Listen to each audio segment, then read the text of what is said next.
Le thème de l'année 2020, 2020, comprendre l'importance de la foi. Comprendre l'importance de la foi. Donc cette année, on dit que le juste vivra par la foi. Nous allons exercer notre foi.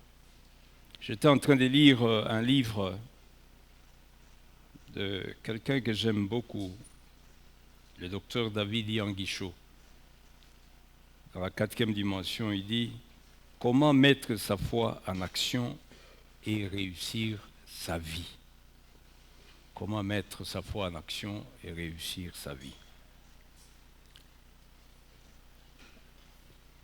Nous allons développer ces thèmes à partir du 7, mais la définition sur la foi est donnée dans Hébreux 11, au premier verset. On dit « La foi est une ferme assurance des choses qu'on espère, une démonstration de celles qu'on ne voit pas. » Une ferme assurance des choses qu'on espère. Qu'est-ce que tu espères? Qu'est-ce que tu attends de Dieu cette année? Une démonstration de celles qu'on ne voit pas. Le verset 2 dit « Pour l'avoir possédé, les anciens ont obtenu un témoignage favorable. » Pour l'avoir possédé, les anciens ont obtenu un témoignage favorable. Quelle est l'importance de la foi?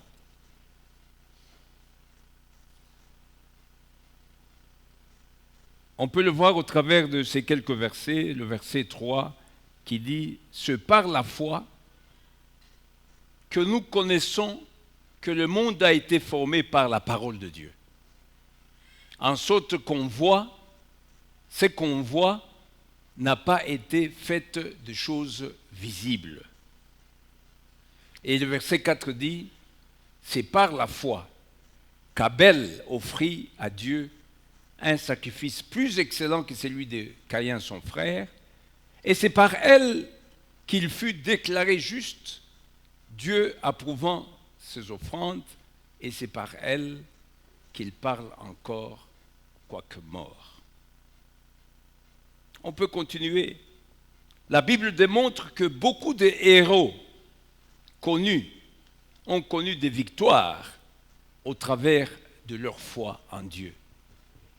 À cause, par leur foi en Dieu. Qu'est-ce que c'est alors comprendre l'importance de la foi? C'est savoir accepter l'existence de la foi et savoir l'intégrer dans la vie, notre vie de chaque jour en tant que croyant. Donc intégrer cela dans notre vie de chaque jour en tant que chrétien, en tant que croyant. Et à ce thème est liée une promesse. Je te donnerai le clé du royaume des cieux, ce que tu interdiras ou permettras ici-bas sera sanctionné par l'autorité divine, par Dieu.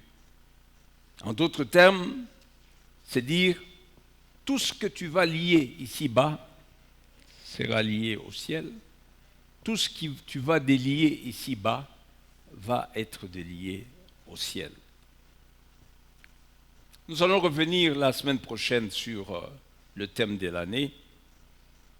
Maintenant, parlons plutôt du thème du mois de janvier, ce mois prémisse.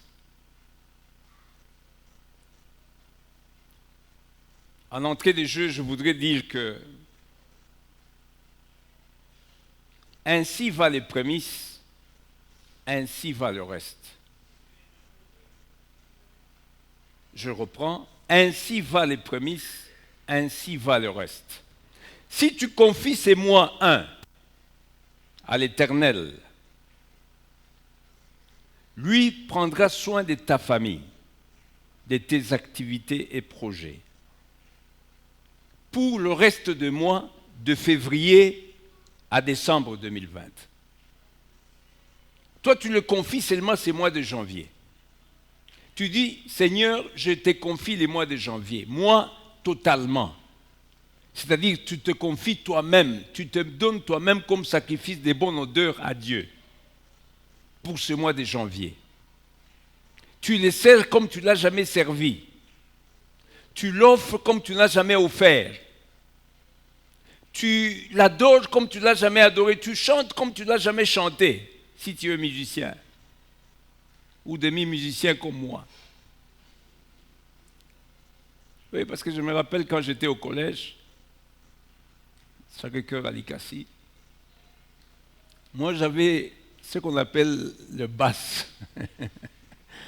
Le frère me mettait toujours, parce qu'il savait que moi j'étais le boum, boum, boum. Je n'avais pas les bonnes voix là. Il nous mettait dans les voix dures. C'est peut-être pour cela que je ne suis pas devenu un bon musicien, parce qu'on nous avait déjà classés. Donc le sous-thème du mois de janvier, c'est comprendre la foi et combattre le bon combat de foi. Comprendre la foi et combattre le bon combat de la foi. Il y a d'abord comprendre la foi et combattre le bon combat de la foi. On nous a proposé 3 textes.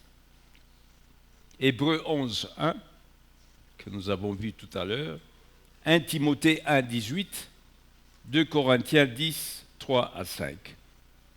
Et à ce thème, il y a une promesse aussi, tirée de Jean 12, 46, qui dit « Je suis venu comme une lumière ». C'est Jésus qui parle dans ce monde. « Afin que quiconque croit en moi ne demeure pas dans le ténèbre. » Tu ne peux pas croire en Jésus et demeurer dans le ténèbre. C'est impossible. Et nous sommes des témoins. Quand nous avons cru, on était dans la boue. Lui nous a pris de la boue, il nous a lavés, et aujourd'hui nous sommes des témoins. Donc tu ne peux pas croire en Jésus et demeurer le même. Tu dois sortir des ténèbres. Tu ne dois pas aimer les ténèbres. Tu ne dois pas aimer la vie cachée.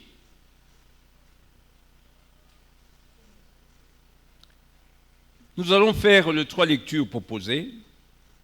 Hébreux 11, 1, que nous venons de lire, nous pouvons le relire, que la foi et l'assurance, et la ferme assurance de choses qu'on espère, une démonstration de celles qu'on ne voit pas. Mais moi j'aime la définition de l'archevêque. Il dit, la foi, c'est voir sans voir. Donc, voir sans voir.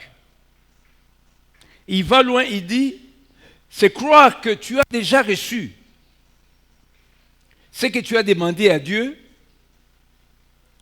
ce qu'il t'a promis, avant que physiquement tu ne palpes cela. Donc tu es sûr que tu as déjà eu, même si tu ne le sens pas dans tes mains, mais tu sens dans ton cœur que tu as déjà eu la réponse. Maintenant, tu sais, tu attends seulement le temps où tu vas palper, voir sans voir. Très bonne définition. 1 Timothée 1, 18 dit, donc le commandement que je t'adresse, Timothée, mon enfant, selon les prophéties faites précédemment à ton sujet, c'est que d'après elles, tu combattes le bon combat. Et le verset 19 dit ceci, en gardant la foi et une bonne conscience. Cette conscience, quelques-uns l'ont perdue et ils ont fait naufrage par rapport à la foi. Quand tu n'as plus foi en Dieu, quand tu ne crois pas que Dieu est capable, c'est-à-dire que tu as fait naufrage et tu ne dois pas aller plus loin. C'est comme cet ami dont je vous ai toujours parlé là. Je ne vais pas les citer parce que son fils est pasteur. Il m'a dit en Bougimaï que Adolphe, l'avenir est derrière moi. Moi j'ai dit, l'avenir est derrière toi. Je dis à quelqu'un, je crois que l'ami, il y a des boulons qui ont quitté dans sa tête et nous n'allons pas l'avoir pour longtemps. Il n'a pas souffert, parce qu'il n'avait plus foi dans l'avenir. Il ne croyait pas que Dieu est capable. À ce moment-là, on n'avait pas du travail. On avait été déporté, ou on a quitté, on était... Et moi, je me rappelle que je faisais les commerces de motos avec Georges Bousset. On s'est associés, on a fait une petite histoire là. On vendait les motos. Donc j'avais quand même un peu de revenus. Mais lui n'avait plus d'espoir en rien du tout. Donc il s'est dit, bon, alors pourquoi il est bon de vivre? Donc il faut même mourir. Vous savez, quand vous manquez la foi, vous êtes au bout du rouleau. Or, la Bible dit que tant que tu as la tête, tant que ta tête n'a pas encore été coupée, il faut faire quoi? Espérer. Il faut espérer.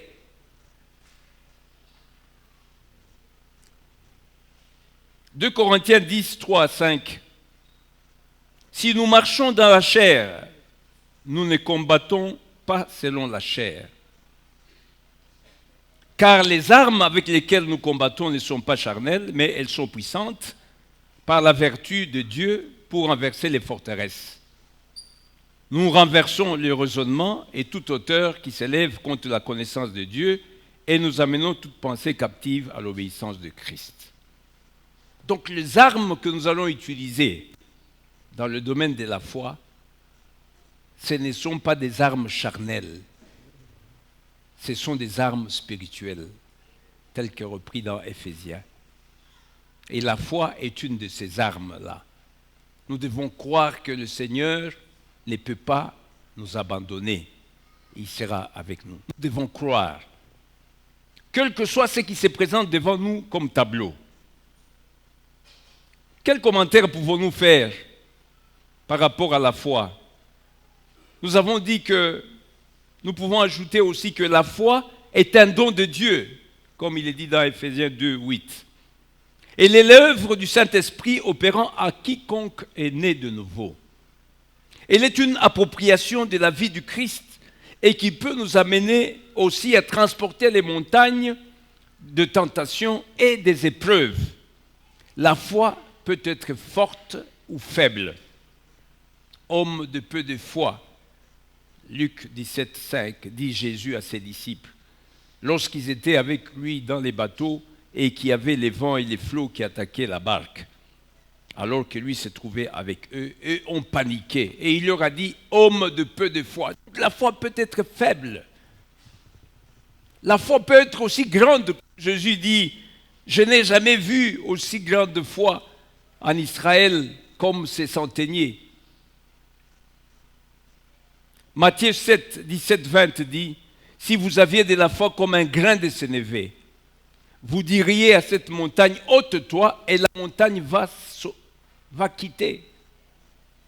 Marc 11, 20 dit, les disciples de Jésus sont étonnés que Jésus maudit les figuiers, et celui-ci sèche immédiatement. Marc 11, 23, il ajoute, Il est nécessaire de ne pas douter en son cœur, mais de croire que ce qu'on a déclaré va arriver. Marc 11, 24 dit que tout ce que vous demanderez en priant, croyez que vous l'avez déjà reçu et vous le verrez s'accomplir. C'est à cette foi produisant des miracles que l'apôtre Paul fait allusion. Et c'est de cette foi que nous vous parlons ce matin. Par rapport à sa compréhension, nous avions dit que c'est l'intégrer dans le quotidien et ne pas développer les négatifs, ne pas douter, ne pas avoir peur. Par les tactiques du diable, c'est nous faire peur. Par rapport au combat, combattre c'est quoi? C'est lutter, c'est faire la guerre. Mais nous faisons la guerre avec qui? Contre qui? La Bible dit, ce n'est pas contre ton frère et ta sœur que tu vois, mais c'est contre l'esprit méchant qui est en lui que tu combats. C'est ainsi que le jeune David, quand il était sur le champ de bataille avec Goliath, il dit à Goliath, tu viens vers avec des armes sophistiquées, le javelot, la lance, mais moi je viens contre toi ou vers toi avec un nom. Ce nom que tu as insulté. Et c'est à cause de ce nom-là qu'aujourd'hui je vais te terrasser. Et il est allé loin. Tu sais, quand tu as la foi, tu vas loin. Il n'a pas dit seulement que je vais te terrasser, mais il dit, à cause de ce nom-là que tu as insulté, je vais te couper la tête. Vous savez, quand vous lisez cela, et pendant que David avait dit ça, qu'est-ce que David avait comme arme? Un catapulte et 5 pierres. Comment est-ce qu'avec un catapulte et 5 pierres, il pouvait couper la tête de Goliath? Mais il a dit, je vais te couper la tête. Et Goliath était même étonné lui-même, quand il était devant. Il dit, mais ce n'est pas possible, ce petit-là. Tu as un catapulte et chose, et tu dis que tu vas me couper la tête. Si j'étais un kino, j'allais dire, Nyamanayo. Oui, parce que tu ne comprends pas. Quelqu'un qui a un catapulte et les pierres, il dit que je vais te terrasser, c'est possible. Tu peux taper, peut-être le tube tombe. Mais il dit, je vais te couper la tête. C'est ça la foi, voir au-delà de ce que nos yeux voient.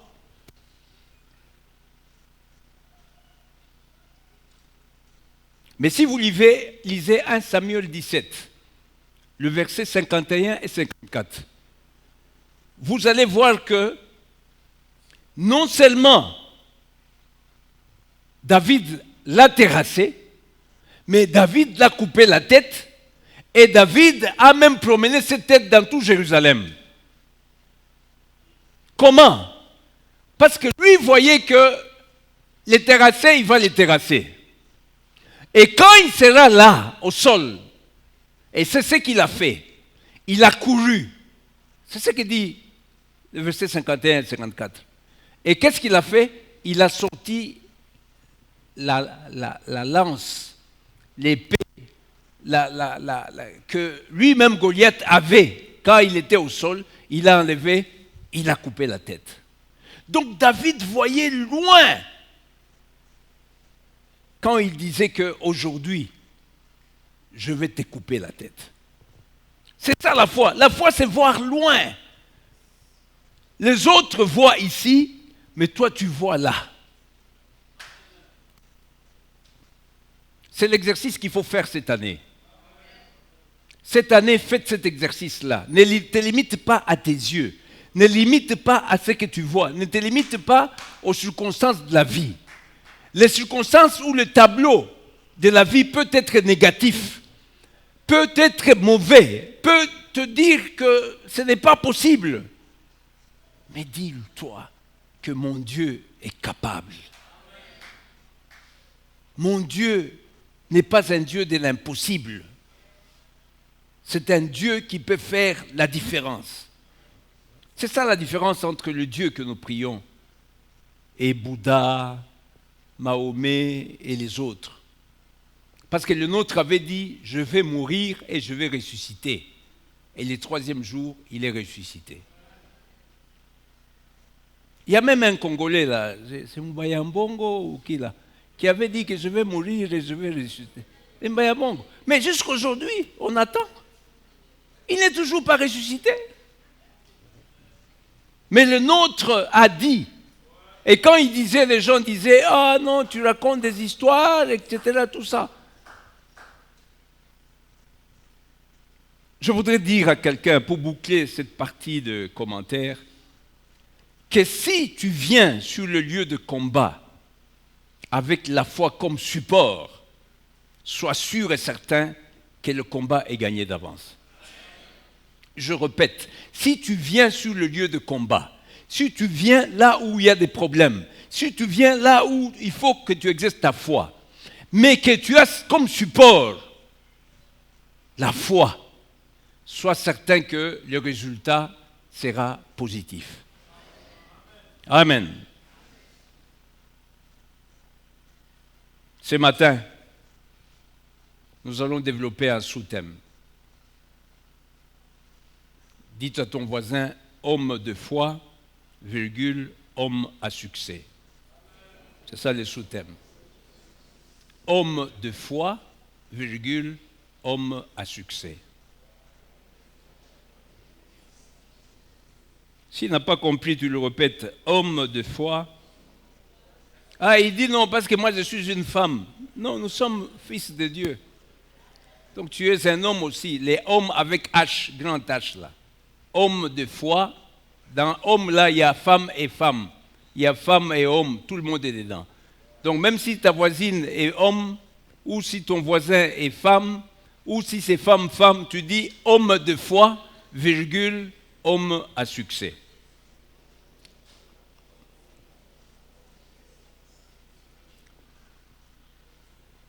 Nous allons prendre les héros de la Bible. Parce que nous devons toujours baser tout ce que nous faisons sur les Écritures. Commence toujours par les Écritures. S'il y a des témoignages en dehors des Écritures, ça vient que confirmer ce que les Écritures ont dit. Mais tu ne peux pas donner un témoignage qui n'a rien à voir avec la parole, non. Nous allons voir quelques cas, rapidement. Le premier cas que nous allons voir, c'est dans Genèse 6, 5 à 8 et 14 à 22. Genèse 6, 5 à 8 et 14 à 22. La Bible dit, Dieu, ayant vu que la méchanceté des hommes avait augmenté, décida d'exterminer l'homme de la surface de la terre. Mais Noé trouva grâce à ses yeux, car c'était un homme juste et intègre, il marchait dans la crainte de Dieu.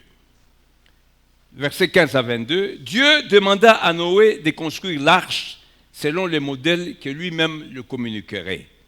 Au verset 22, la Bible dit, Noé l'exécuta tel que Dieu les lui avait commandé. Quel homme de foi. Il n'a pas bronché, il n'a pas douté. Malgré qu'il n'y avait pas de pluie, le ciel était beau, clair, mais Dieu lui dit, je vais détruire les gens. Fais l'arche. Il a construit l'arche. Homme de foi.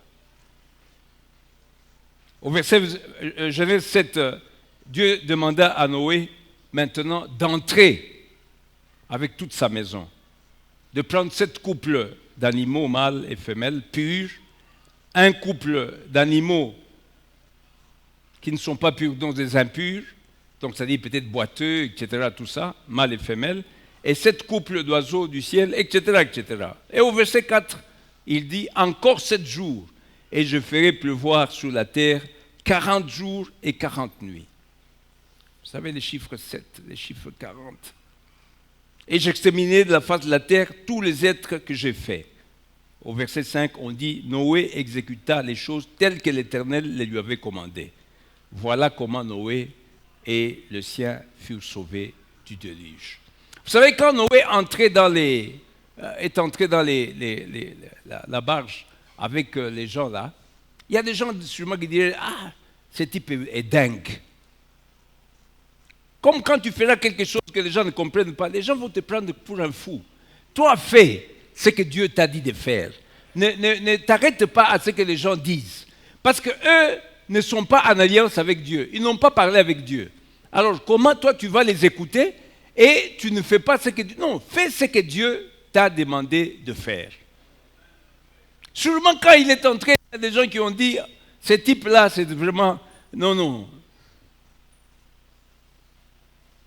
Mais quand il a commencé de pleuvoir, le premier jour, les gens ont trouvé normal. Deuxième jour, normal. Troisième jour, Maïnanja kupanda. Inapanda. Noé, ouvre qu'on entre. Tu avais raison. Trop tard. Trop tard. Jusqu'au moment où l'eau, les enfants ont disparu. Et puis lui-même, le papa, il essaie, il s'accroche à l'arbre et tout ça. Et puis, totalement dans l'eau. Noé avait foi en Dieu. C'est pourquoi il avait répondu favorablement à ce que Dieu lui a demandé de faire. Qu'est-ce qu'on peut tirer comme première leçon? Nous devons avoir, en cette saison 2020, foi en Dieu. Foi dans la parole prononcée à notre sujet. Laissez que les gens se moquent de toi. Par exemple, parce que tu es toujours dans la maison de Dieu. Parce que tu es toujours à la recherche de la présence de Dieu. Fais ce que Dieu t'a demandé de faire. Et un jour, les mêmes personnes te donneront raison, surtout si ça a l'air d'être comme une folie. Donc, cette année, que ta foi augmente totalement. Aie foi en Dieu. Crois dans la parole de Dieu.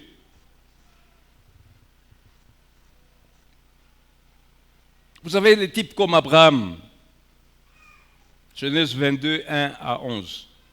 Dieu demande à Abraham d'offrir son fils. La Bible dit, Abraham obéit, les yeux fermés. Et quand il voulait faire entrer le couteau dans l'enfant, l'ange lui dit, parce que tu as obéi et que tu as refusé de donner, tu n'as pas refusé de donner ton fils à Dieu, tu seras multiplié, ta postérité sera bénie et ta descendance possédera la porte de ses ennemis. Donc, deuxième leçon, l'Éternel ne te donnera pas cette année ce qui devra t'amener à nouveau à l'opprobre. L'Éternel ne te donnera pas cette année ce qui devra t'amener à nouveau dans l'opprobre. Non. Sarah, Dieu leur dit avec Abraham, au travers de l'ange, cette époque, cette année, à la même époque, Sarah donnera un fils. La Bible dit, Sarah a ri. Pour dire qu'elle n'a pas cru dans cette parole. Pourquoi? Parce qu'elle avait regardé à son âge, à son état. Comment cela pourra-t-il se faire? Vous savez, Dieu, chez Dieu, un jour, c'est comme 100 jours, c'est comme 1000 ans. L'âge n'a pas d'importance pour Dieu. J'ai quelqu'un qui est venu me voir au bureau le vendredi ou le samedi. Non, le vendredi. Il me dit, Adolphe, tu sais que je suis en train d'entrer dans ma 79e année. Je le regardais. Je dis, mais tu n'as pas l'air. Il dit, quand tu es avec Dieu, Dieu te garde et Dieu te donne la force. C'est vrai, quand je le regardais, je me rappelle que quand j'entrais à la Gécamine, lui, je l'ai trouvé là-bas. Et il me dit même chose. Il me dit que, tu connais Moutamba Diboué? C'est quelqu'un de ma génération. Nous avons quitté Kamina ensemble pour, moi à Kolwezi, lui est venu à Lubumbashi. J'ai dit, tiens, il est de Kamina. Il dit, oui, il est de Kamina.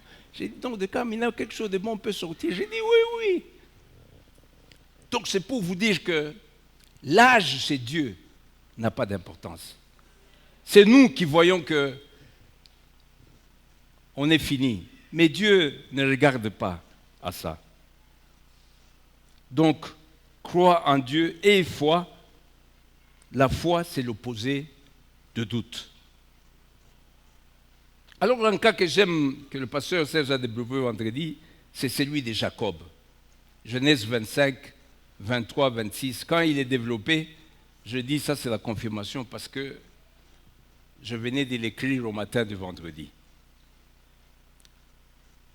Donc il nous a dit que toute la vie de cet homme, de Jacob, était la lutte, le combat. Toute sa vie. Depuis le ventre de sa mère, Genèse 25, 23, il s'est battu avec son frère dans le ventre. On dit 2 nations sont en train de se battre dans le ventre. À la sortie, Genèse 26, on dit qu'il prend son frère par les tendons avant de sortir. Et quand on devait les bénir par leur père, il fait les malins avec la complicité de sa mère, on le bénit lui. Il va chez Laban, le frère de sa mère, et là, pour avoir la femme qu'il a aimée, il a travaillé 7 ans en plus, donc 14 ans. Et quand il fallait partager les brebis, la Bible dit qu'il a fait encore le malin, il a roulé son beau-père, qui était roublard, et il a eu un châtel développé. La Bible dit qu'un jour, il a décidé de quitter son beau-père et de rentrer à Cana. Et là, il y a eu la lutte, pas avec les hommes, mais la lutte avec Dieu. Genèse 32, 24 dit, il a lutté avec l'ange de Dieu jusqu'au petit matin. Et là, 2 choses se sont passées. Dieu l'a changé de nom. Il a dit, ton nom ici, c'est un nom entaché de saleté. Jacob. À partir d'aujourd'hui, tu vas t'appeler Israël. Vous savez, à un moment, Dieu peut nous amener à ce que nous laissions notre nom qui est entaché des mauvaises choses. Et nous demande d'avoir un nom nouveau. Un nom qui est pur, qui n'a pas de saleté. Deuxièmement, Dieu l'a béni, mais on dit qu'il l'a botté et il est resté boiteux jusqu'à sa mort. Et il a donné ces lieux, le lieu de rencontre avec Dieu. Je voudrais dire à quelqu'un que cette année, il faut que tu aies le lieu de rencontre avec Dieu. Le premier lieu de rencontre tous les jours, c'est la maison de Dieu où nous sommes. Mais chez toi, tu dois avoir un endroit où tu te rencontres avec le Dieu le matin, si tu ne sais pas venir à l'intercession, et tu lui parles avant d'aller rencontrer les diables. La deuxième chose, on nous a dit que Jacob avait 2 ennemis. Son oncle, son beau-père, Laban, qui venait derrière, et devant venait qui? Son frère, parce que son frère est devenu son ennemi, Ésaü. Mais à cause du fait qu'il était dans la présence de Dieu, quand il a quitté la présence de Dieu, il a eu la grâce aux yeux de Dieu. Et quand tu as la grâce aux yeux de Dieu, tu auras aussi grâce aux yeux des hommes. Et la Bible dit que, si vous lisez Genèse 33, 1, que Ésaü courut à sa rencontre, l'embrassa, embrassa même ses enfants et ses femmes, et Jacob a été totalement libéré. Je voudrais dire à quelqu'un, laisse Dieu combattre pour toi dans cette saison. Laisse Dieu combattre pour toi. Toi, fais quoi? Hein? Garde silence. S'il te demande de changer de nom, n'hésite pas, change de nom. Comme moi, j'ai changé mon nom. Mais ce qui est certain, il rendra même tes ennemis favorables vis-à-vis de toi. Tu recevras grâce sur grâce. C'est ce que l'archevêque nous a dit dans le message de vœux. Grâce 5 fois. Et seulement foi en Dieu, en qui tu as cru.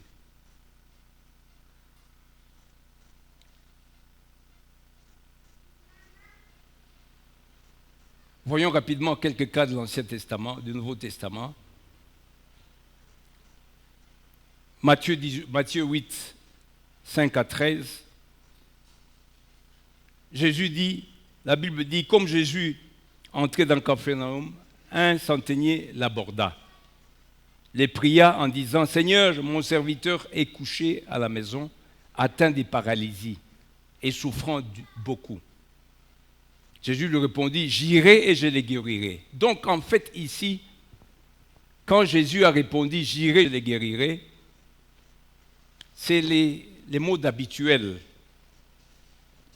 Vous imposerez le main aux malades et les malades seront guéris. Mais si le centenier a dit quelque chose de terrible au verset 8, il dit, Seigneur, je ne suis pas digne que tu entres sous mon toit, dis seulement un mot et mon serviteur sera guéri.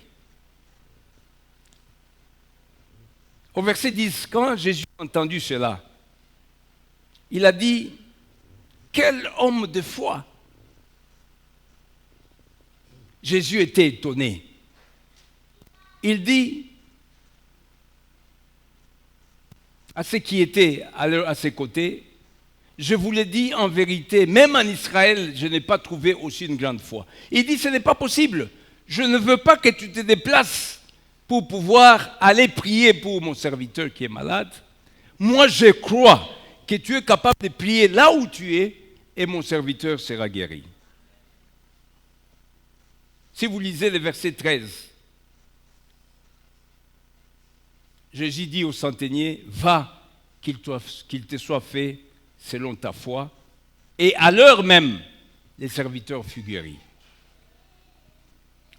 Donc, si en 2020, tu as la foi comme les centeniers, une prière à distance peut guérir un membre de ta famille, peut te guérir, peut guérir.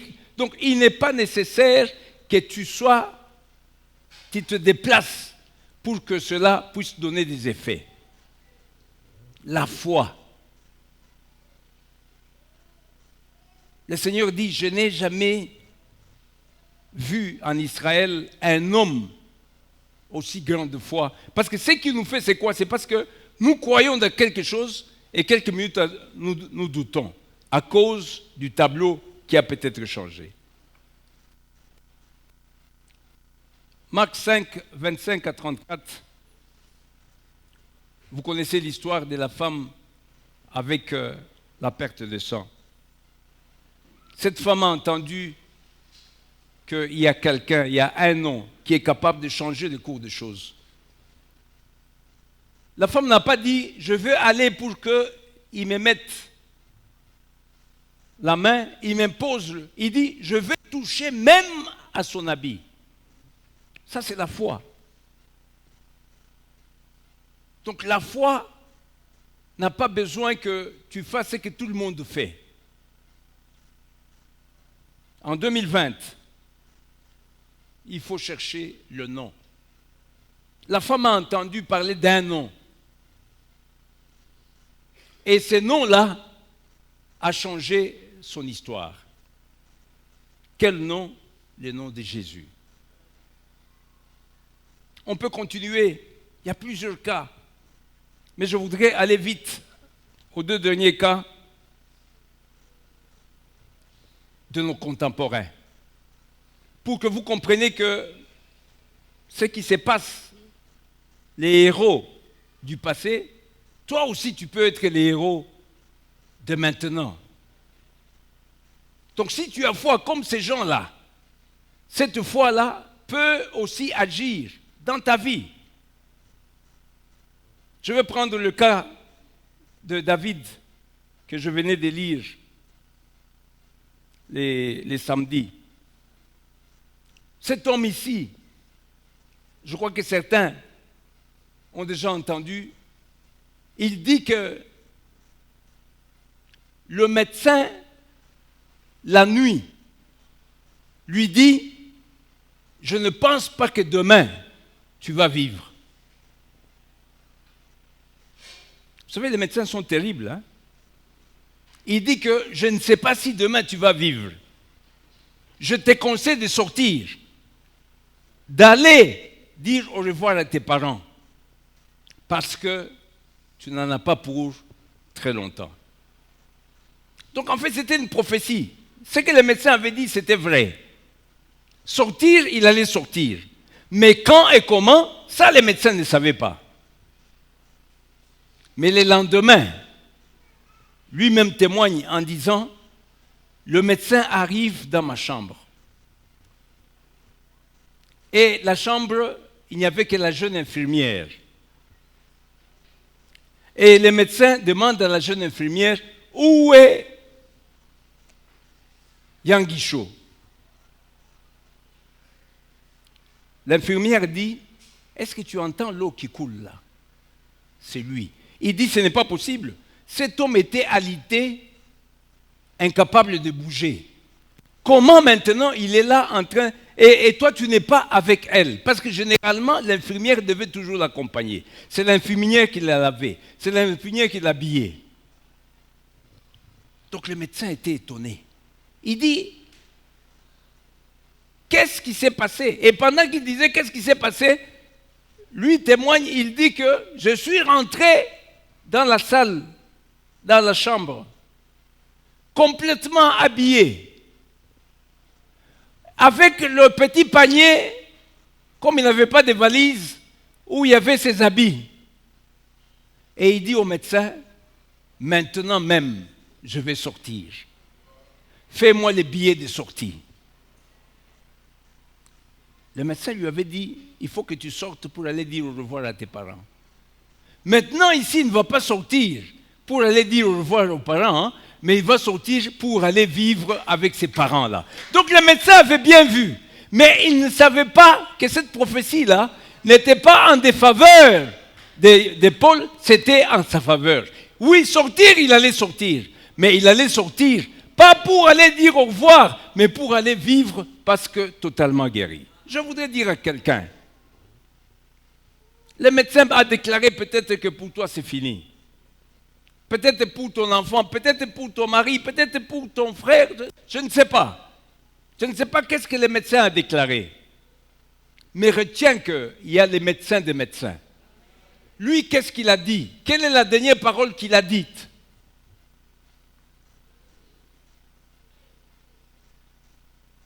Et alors le médecin a posé la question. Qu'est-ce qui s'est passé entre la nuit et ce matin? Vous savez la réponse de Paul Yanguicho? Le nom que cette jeune fille m'a donné. J'ai communiqué ce nom, j'ai appelé ce nom. J'ai cru dans ce nom-là. Et je sens seulement que je suis guéri. Alors le médecin s'est tourné vers la fille. Il dit, quel est le nom que tu as donné à cet homme? Il dit, le nom de Jésus.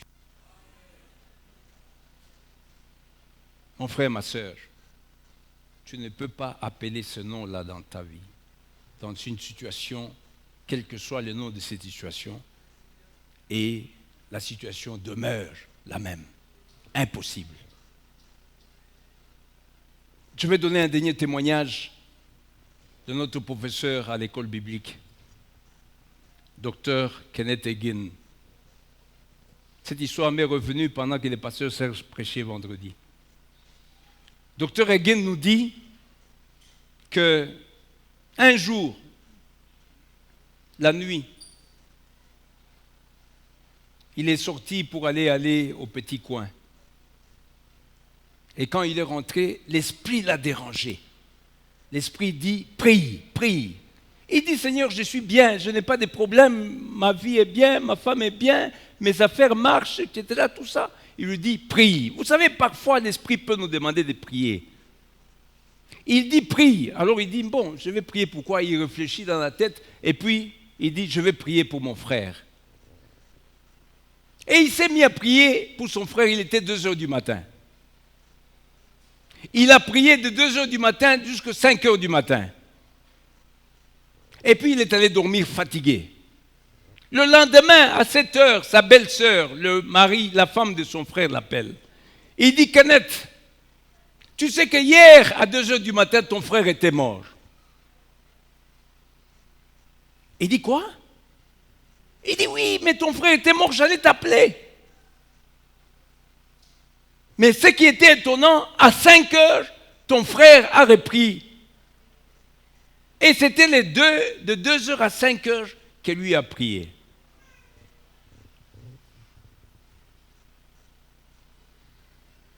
Quand Dieu t'instruit à faire quelque chose en 2020, surtout si Dieu te demande de prier pour quelque chose, ou de faire quelque chose, faites-le. Plus tard, tu comprendras pourquoi Dieu t'a demandé. Je voudrais m'arrêter là, parce que je voulais donner un 3e témoignage, mais je voudrais dire seulement ceci. En 2020, refuse que le diable t'impose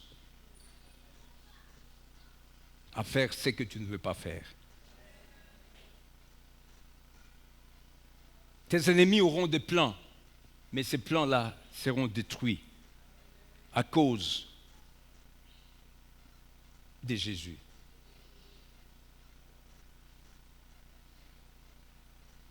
Vous savez, je voudrais quand même dire un mot sur mon petit témoignage. C'était lié au travail.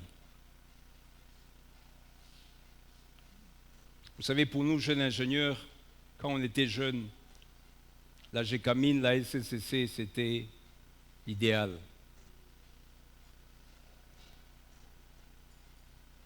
J'avais réussi au test, mais on ne veut pas m'engager parce qu'il y a un directeur qui était assis sur mon dossier. Il y a eu une équipe d'intercession qui a prié pour moi. Et ce directeur-là, qui n'allait jamais en congé, on lui a demandé de prendre le congé.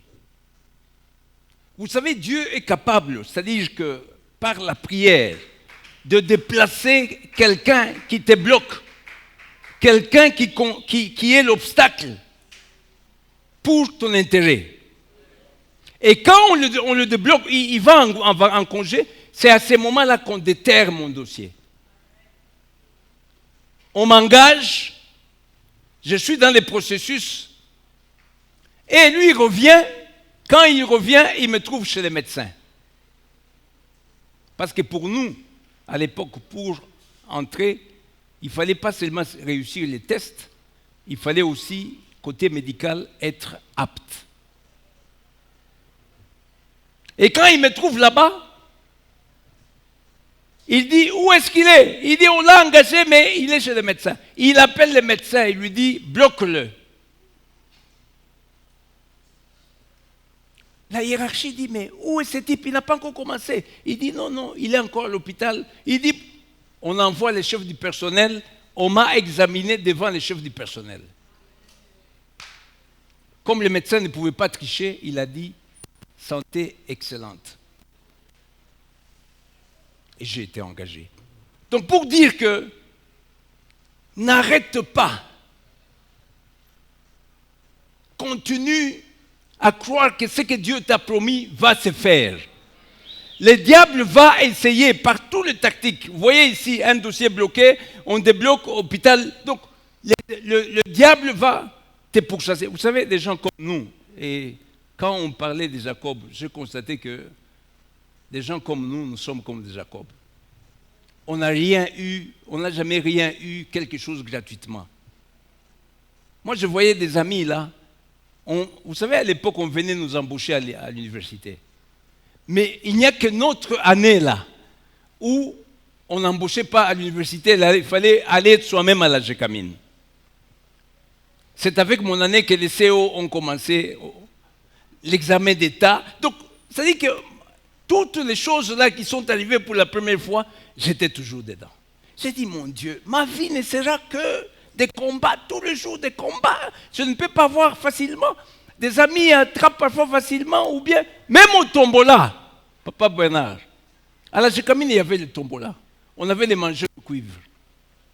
Moi, je fais le tombola, je peux acheter même 100 tickets, même par un qui gagne. Et un jour, mon frère, je achète un billet, je lui donne l'argent, il achète lui-même son billet. Quand lui achète le billet, ses billets gagnent. Moi, je ne peux pas gagner même au tombola. Je ne sais pas quel genre d'homme tu es, si toi tu as la chance de... Mais moi, c'était comme Jacob, c'était lutter. Mais je voudrais dire quelque chose à quelqu'un. Si tu luttes comme Jacob, mais que ta lutte est basée sur Dieu, tu finiras par avoir la victoire au nom de Jésus. Conclusion, la Bible dit dans 1 Jean 5, au verset 4, « Tout ce qui est né de Dieu remporte la victoire contre le monde. Et la victoire qui a triomphé du monde, c'est notre foi. Que notre foi, retenez, que ta foi n'empêchera pas les diables de pouvoir te visiter ou de pouvoir passer dans ta rue. Mais ce que ta foi peut faire, tu peux l'empêcher d'entrer chez toi. Tu peux l'empêcher de te perturber. Tu peux l'empêcher de perturber tes enfants. Il peut passer sur la rue. Tu les vois, tu dis, ouais. Mais, entrer chez toi, niet, à cause de ta foi. Ta foi est capable de faire cela. Ta foi ne t'évitera pas d'avoir des combats, mais te permettra d'avoir quoi? Des victoires. Obtenir les succès.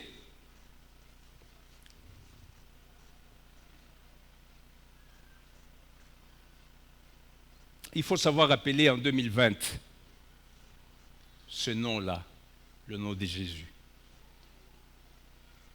Que ce nom-là, quand tu l'appelles, tu es certain que ce nom-là va agir. Et si tu es d'accord avec le fait que ta foi va t'amener dans les hauteurs, que ta foi va t'amener au succès, que ta foi va t'amener à avoir tout ce que Dieu t'a promis, acclame l'Éternel. Acclame le Seigneur. Acclame-le parce qu'il est le consommateur de ta foi. Il est le finisseur de ta foi.